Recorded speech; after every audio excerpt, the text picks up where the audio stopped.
Lenore, this is Mac White calling you from United Nations Legal Department. There is a lawsuit is going to file against you. Give me my money back. I want my money, or else I'll kill you. And if you refuse to answer the door to me, I guarantee you, I will wake up every neighbor in your entire building. It's just a loser. Why don't you just go jump in front of the train? You want to be a man, or you want to hide behind a telephone like a little bitty mouse? Was that a real or fake debt collector that's contacting you? How can you tell them apart? And what should you do if you get a call? The main reason why you as a consumer need to know your rights can be resumed by a DBA speaker during the annual meeting of debt collectors. Who's going to read and understand these words on this letter? The unsophisticated consumer. I don't know. Do you think is it really going to impact your collection? I'd be curious to know. Put all those disclaimers you want in the letter. Has it really negatively impacted collections? I'm not sure nobody wants to raise their hand and say, I looked at it and I know it doesn't. But I depose these plaintiffs in these lawsuits. They don't even read the letter. First of all, if you got a physical letter, not a phone call, advising you of an upcoming court date, you should respond. The debt collectors count on you not showing up. Over 90% of people ignore the notice, which means that you automatically lose. And when that happens, the debt collectors become authorized to do things like wage garnishment and even seizure of property. It's possible the debt collector is trying to collect a debt that has either expired or is for the wrong amount. Some debt collectors randomly increase the amounts, a practice known as juicing. In fact, Consumer Financial Protection Bureau, CFPB, reported that about 1 in 3 consumers contacted by debt collection firms claim an attempt to collect the wrong amount. Never blindly send money for a debt without reviewing the paperwork first. You get a caller asking for money or any information about an account that you have, ask for their name, ask for their company, ask for their phone number. You call them back.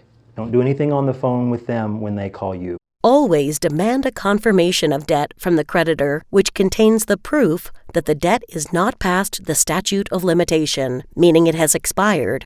When the case goes to court, debt collectors may not have the proper proof to show you that you really owe the debt or that the amount is accurate and the debt is not expired. Example is Jill. Here's a short segment by Clark Howard. Jill says most of the other defendants agreed to settle the debt, but not her. I'd never heard of them before, and I wasn't going to take their word for it. Her case was dismissed. Consumer lawyer Chris Armour says it's important Jill didn't ignore the lawsuit. He says simply answering the charges makes all the difference. Otherwise, you're not giving the judge a chance to even hear your side of it. He says cases like Jill's are common. Credit card companies oftentimes bundle tens of thousands of debts they know they'll never collect and sell them to companies called debt buyers. And these companies bank on consumers ignoring the lawsuits, which means they're automatically responsible for the debt. They're dealing with 90 to 95% of these lawsuits going unanswered. In fact, according to a 2013 report by the Federal Trade Commission, only 3 out of every 100 consumers disputed their lawsuits in 2008. Armour says, always fight it. I would say it's very likely that there are sufficient errors in the typical debt buyer lawsuit to where you're able to leverage either a dismissal or a very reduced payment amount. Which is exactly what happened when Jill was sued a second time by Midland Funding. In my case, they didn't have the evidence, and they conceded to that at the end. She successfully defended herself, and a judgment was issued in her favor. On this page, you'll find a link to a video that explains in more detail what you should do if you have to go to court and what are the most common ways that you can win in court. It's from an attorney in Alabama, but the procedure is similar to other states. Unfortunately, it's not always legitimate debt collectors who are calling. You may be dealing with a scammer.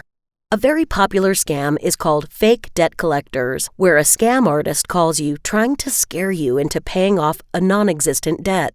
One of the signs that it's a fake debt collector is the amount of threats they use. Oftentimes, the scarier the threats, the more likely that you're dealing with a scammer. Here's a segment from CBS that talks about a group of fake debt collectors from Georgia. Falsely claimed to be affiliated with federal and state agents and members of a government fraud task force. Officials warn. The caller may be a fake if he or she is seeking payment on a debt you don't recognize, refuses to give you a mailing address or telephone number, asks for your personal, financial, or sensitive information, or tries to scare you into paying the debt. If someone tells you you're going to be arrested for not paying a debt, they're lying to you. There's no debtor's prison in the United States of America. These scams are on the rise because it's becoming cheaper and cheaper for scammers to call from places like India and Pakistan. But there is hope. Because of public pressure and awareness, the government started going after these scammers more aggressively, and here's a short segment which proves that. ABC's chief investigative correspondent Brian Ross tracking down the people who authorities say were behind the scam. A victory tonight for Americans scammed by crooked debt collectors. My name is Officer William Johnson. Often posing as police officers, threatening to make arrests, armed with the victim's sensitive information. Let me reveal the last 4 digits of your social. It's 9281. Cindy Gervais of New Orleans says she was scared into paying almost $2,000 she did not owe on a loan she had already paid off. I would spend the night in jail and my family would be able to get me out. Our ABC News investigation tracked the scammers to a call center in India. Can you please switch off this first of all? I'm Brian Ross from ABC News. And we found the man authorities called its American connection, Kirat Patel of Tracy, California. Today, the Federal Trade Commission announced that Patel has been sentenced to a year in jail after pleading guilty to fraud charges, and that he and his associates back in India have been banned from the debt collection business. Authorities say Patel and his associates scammed their American victims out of more than $5 million. And David, while this operation has been shut down, authorities warn there are others still out there, still operating. And as the saying goes, squeaky wheel gets the grease. So the more noise and awareness we can raise about these numbers, the more organizations and news sites will take notice, and fewer people will fall for these calls. So please leave your comment about the call using the form below, because scammers and crooks definitely don't like comments. Just ask this guy, who was a debt collection scheme frontman. Can you explain what happened here? I have written an attorney and I have got no more comments. Thank you for using this site.